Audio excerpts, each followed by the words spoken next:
Una nova lliga d'hoquei patins pot entrar en vigor la pròxima temporada a diverses comunitats autònomes d'Espanya.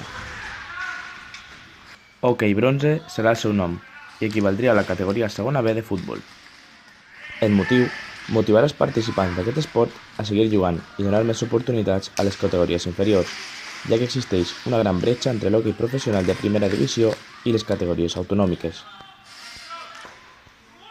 El president de la Federació Asturiana de Patinatge, José Polanco, explica la nova categoría. Bueno, la Liga Bronce o Segunda Nacional constará de 4 grupos. Uno de los grupos será Cataluña, otro grupo será el Levante, Andalucía y la Comunidad de Madrid.